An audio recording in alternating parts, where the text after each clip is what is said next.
Finally আমার জীবনে ওই মোমেন্টটা এসে গেছে যেখানে আমি যাচ্ছি আমার সন্তানকে বাড়িতে আনতে। তো তার আগে যাওয়ার আগে আমি এনাকে বলতে চাই যে তুমি পুরনো হওনি, তুমি না থাকলে আমি কোথাও যেতে পারবো না।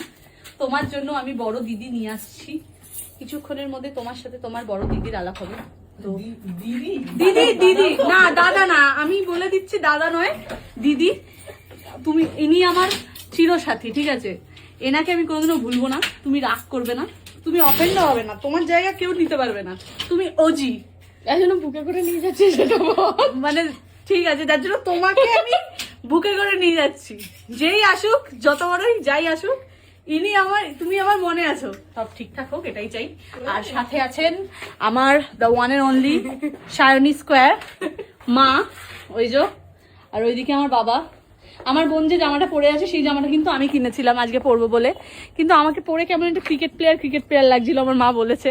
আর আমার বাবা বলেছে মনে হচ্ছে আমি স্কুলে যাব, তার জন্য আমি খুলে দিয়েছি। সবাই বিয়ে করছে বলে আমি আমার বাইককে ভালো ফুল দিতে পারলাম না, কারণ সব বড় বউরা ভালো ভালো ফুল নিয়ে নিয়েছে, কিছু করার নেই।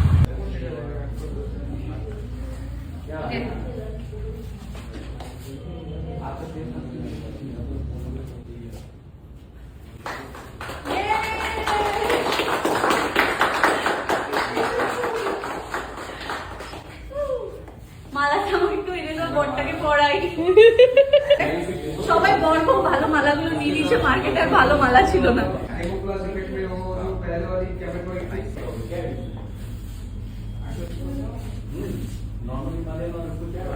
তো ফাইনালি স্কুল লাইফ থেকে অপেক্ষা করার পর আমিও বলতে পারবো যে আমি একজন রয়্যাল এনফিল্ড ওনার।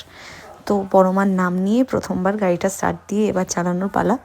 এর আগে রয়্যাল এনফিল্ড চালাইনি বললেই চলে, একবার টেস্ট ড্রাইভ নিয়েছিলাম, আর এটাই হলো প্রথমবার আমার রয়্যাল এনফিল্ড চালানো।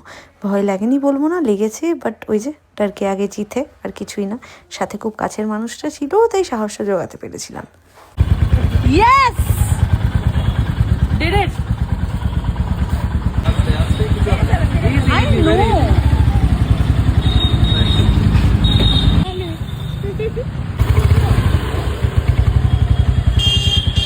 আসতে যা